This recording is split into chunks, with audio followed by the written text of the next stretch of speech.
So welcome to the project of the GlacierMusic.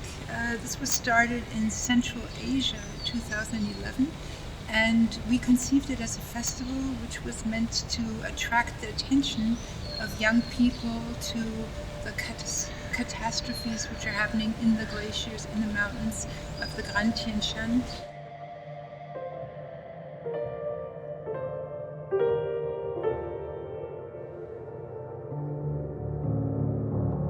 We started with an artistic project combined with concerts.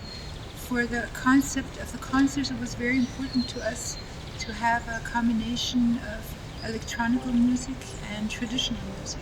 This was so important because we wanted to make sure that the world, wherever the concerts are played, wherever music is heard, understand that this is a project which started in the mountains of Central Asia. Our first step was that we had an expedition on the glacier.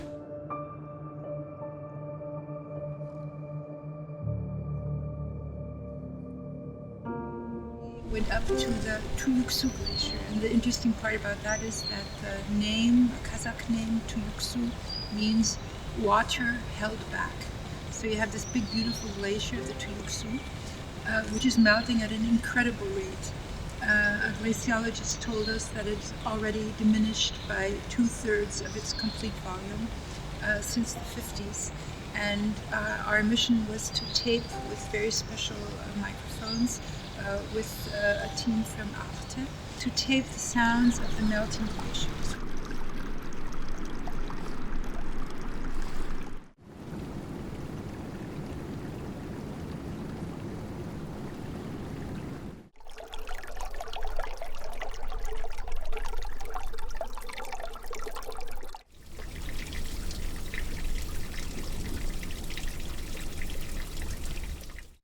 These sounds, we took these sounds, we put them online on the homepage of the Goethe Institute and asked young artists to work with them.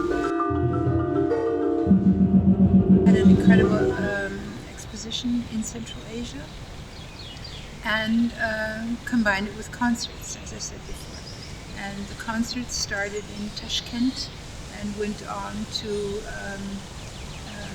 Almaty and then on to Bishkek, and involved local musicians, but also German musicians. For instance, the Teichmann-Brüder.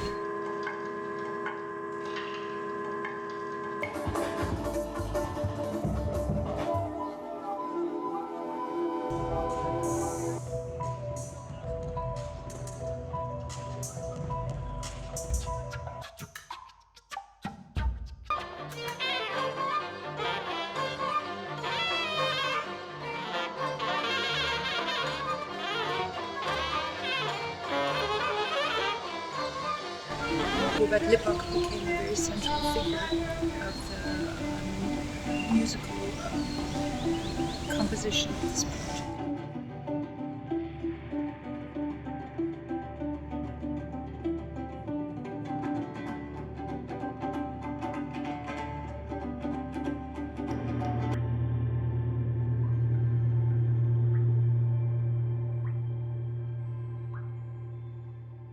We moved on to the South Caucasus because the melting of the glaciers is an enormous problem there as well, and it's a very dire prospect. Most of the glaciers will probably be gone from these beautiful mountains, which are at the height of over 5,000 meters. We are lucky to have Lillevan, who does the visual arts for us and is the artistic director of the whole project, was there from day one. We were in the mountains of over 2,000 meters high, close to Kazbek in Juta. We were in Kutaisi, we were in Yerevan. We are planning to continue to Batumi and then even on to Baku. So the idea is to start in the mountains and then to go to the sea, once to the Black Sea and then to the Caspian Sea.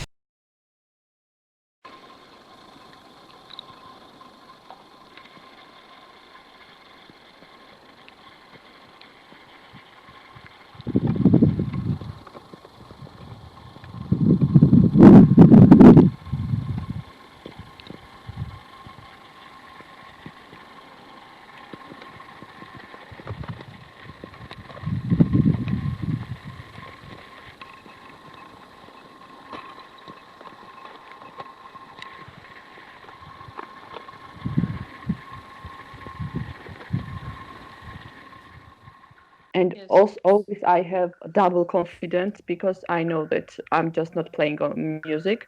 It turns out we are able to change something in our behavior and in our lifestyle, and this is also the message of our concerts with the melting ice performance brilliant by the artists from Germany, Georgia, and Armenia. I remember that we went to Matenadaran and Robert went away and got back with some three branches. The next day during the concert, he was there with an absolutely new color in his sound. And when I had to travel via Paris, and everybody was in mask, and in Paris was already the virus very visible.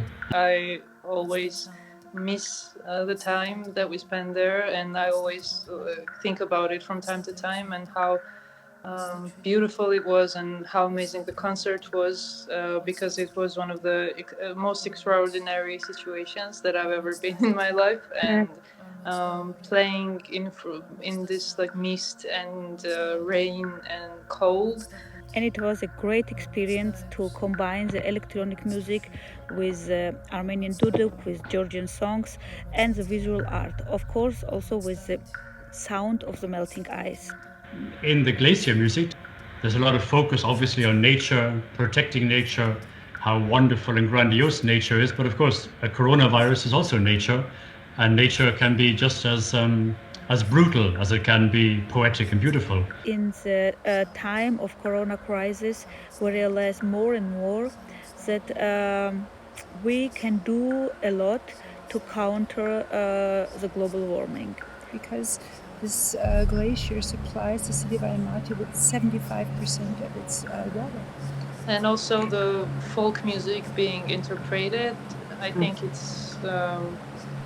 it really gives it some special vibe to it because I don't know, it's a traditional thing that you already know of and your ear really gets it, but Armenian or Georgian folk music mixed with all these new sounds and new things. Yeah. It's But once the glacier is gone, then people are not going to have any water anymore.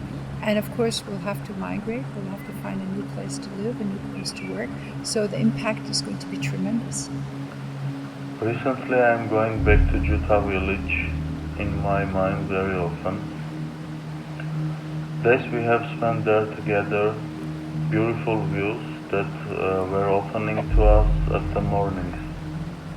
So we looked into fairy tales, we looked into traditions, and we tried to see how people relate to mountains, for instance. He was looking for and found some sticks and new stones for his instrument.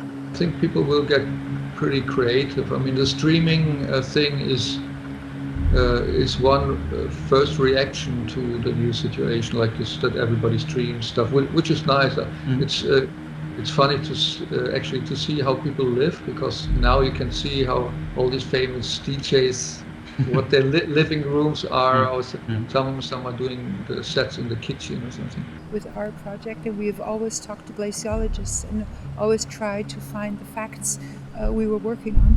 For people, for the people even not listening to electronic music and not being really interested in traditional music either, everyone finds it interesting, and everyone, I don't know, to the people that I've talked about after concerts, like they are amazed always. Yeah, I was thinking what I really like about the project GlacierMusic is that over the years it really feels like it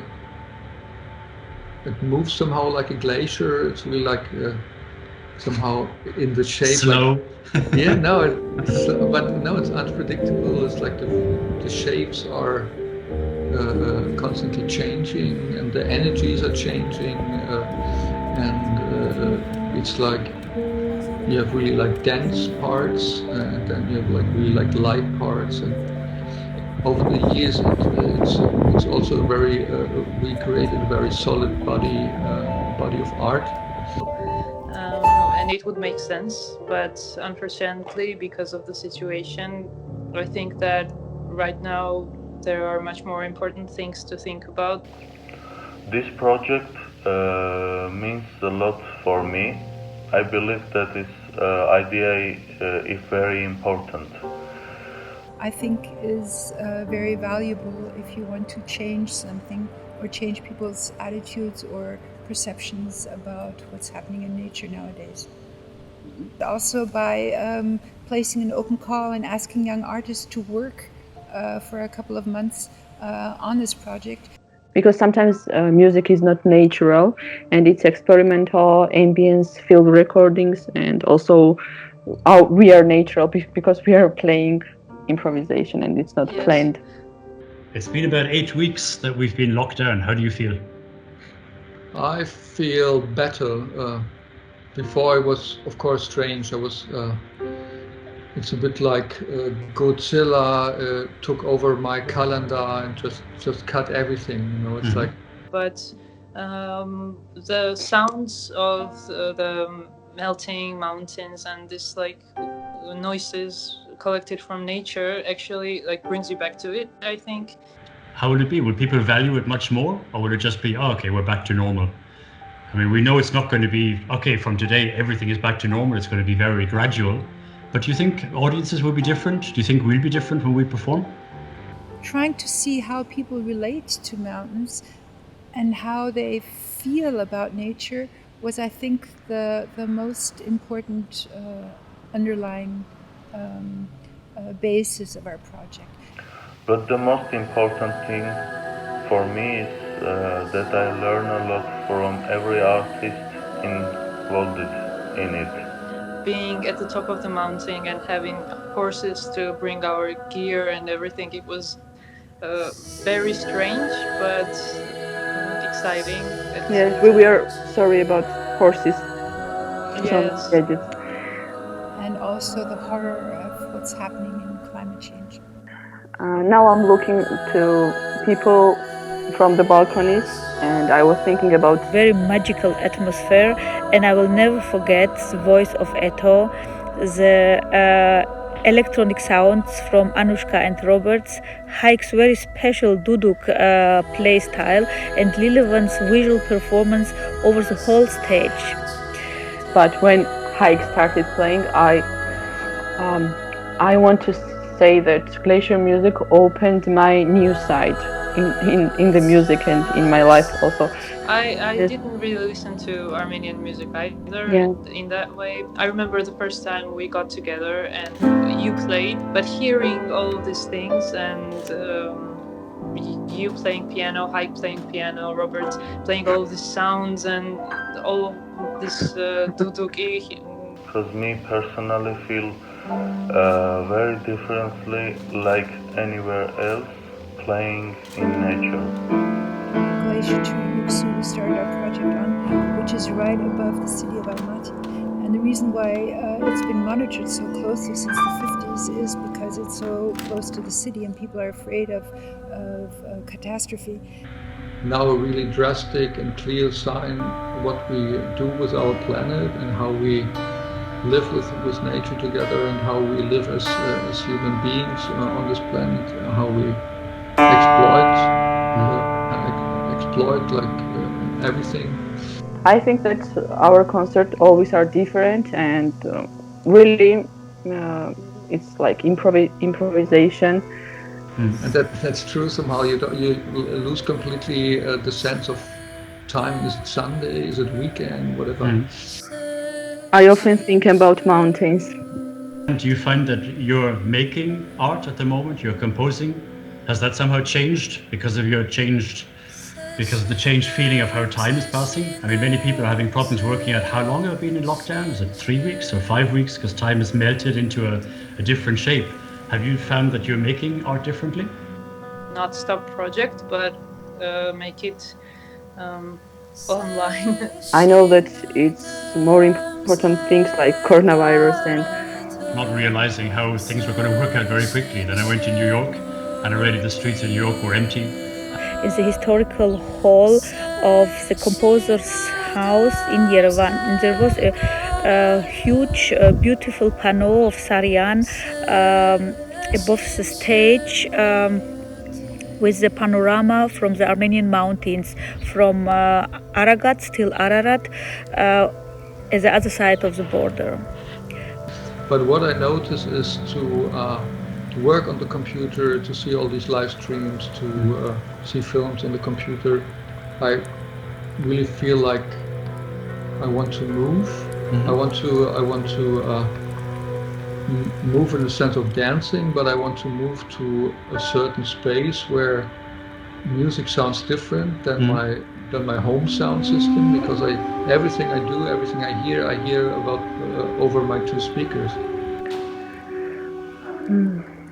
People really will love to go back to getting wild and getting among each other and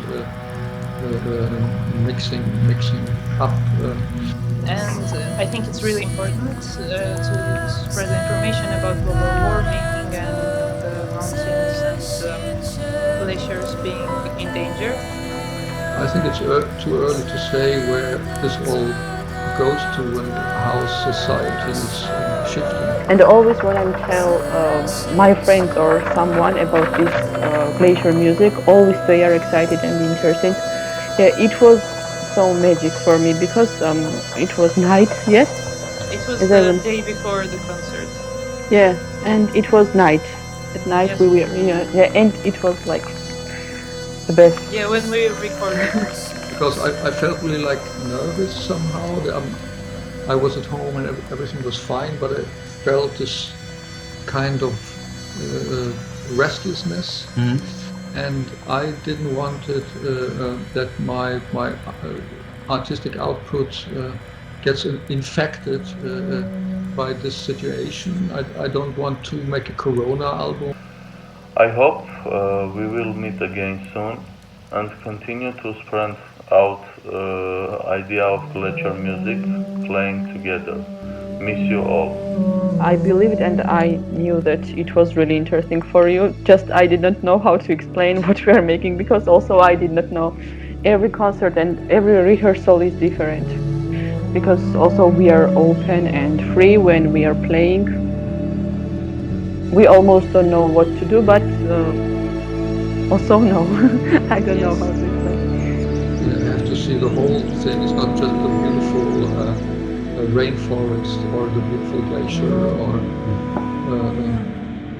or the seaside. It's all this like invisible, also beautiful, but also not cruel, because it doesn't care really who we are and what we are. Nature took the time out from us and over the past 2 months, and we immediately got to see the results. Yes, it's always experimentation on the stage, and I always look forward to the concerts because I don't know what we will do. And right now, when I think about the concerts, none of them were same, and all of them had something special about them, I think. For instance, for Fridays for Future, and everybody thought it's so hopeless because nothing can stop the emissions, etc. And all of a sudden this virus comes and everything is stopped. Everything is stopped from one day to the next practically. We learn from the fact that we can stop and look what's happening to the environment and maybe continue our path in a different way. I'm slowly getting very productive again. Mountains often build natural borders between countries, but they belong to all of us, and we have to protect them and the nature for a better and a safe future. And I hope to see you all together in autumn in Batumi. Bye. I hope all of you is fine, and I hope we will meet and play together again soon.